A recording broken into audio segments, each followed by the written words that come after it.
fato de estarmos conectados com outros irmãos em uma família da igreja nos ajuda a permanecermos fiéis e encorajados. Será que temos mantido um contato saudável com outros irmãos em Cristo, como Jesus nos recomendou?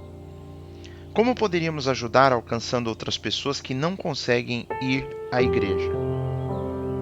De que forma poderíamos ajudar os membros da igreja que não estão a frequentando e permanecem desconectados de alguma forma? Como poderíamos fazer com que eles pudessem estar em contato, ainda que indireto, com os demais irmãos?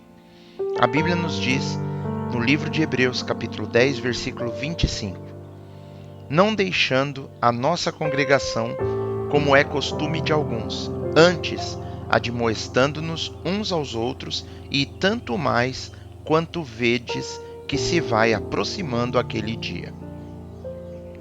O Senhor aqui, através do autor da carta aos Hebreus, nos orienta a não negligenciarmos nosso encontro com os irmãos, para que prestemos culto a Deus, como alguns têm feito, têm deixado de ir, mas que ao invés disso, que nos encorajemos uns aos outros, especialmente agora que percebemos que o dia do retorno de Jesus está cada vez mais próximo.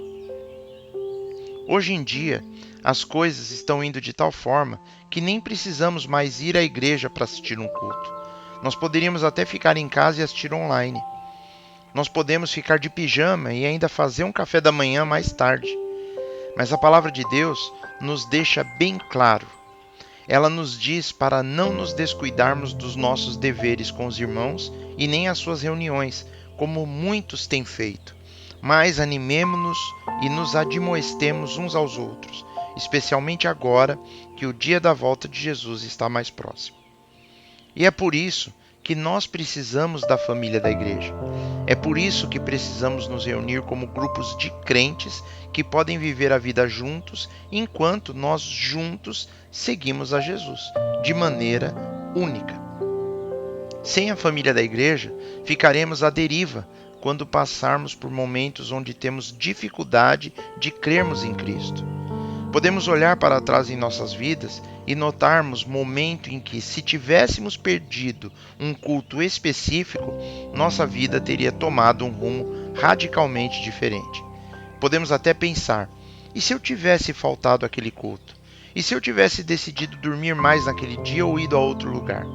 Nós teríamos perdido algo que mudou a direção do resto da nossa vida. Então, se as portas da igreja estão abertas, temos que desejar estar lá dentro com eles. Uma igreja é como uma fogueira. Em uma fogueira, nós temos todos aqueles carvões em brasa. Se nós removermos um único carvão e colocá-lo longe, ele esfriará em questão de minutos.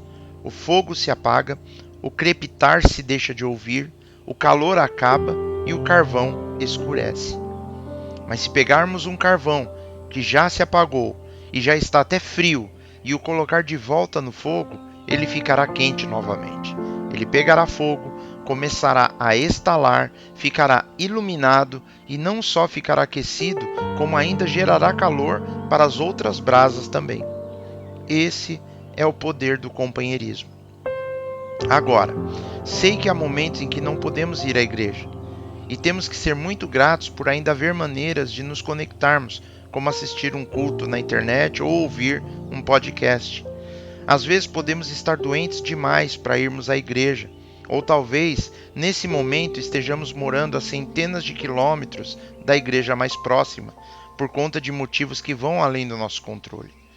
Talvez possamos até estar trabalhando em alguma região remota do mundo onde não há uma comunidade ou qualquer reunião de irmãos que creem no Evangelho.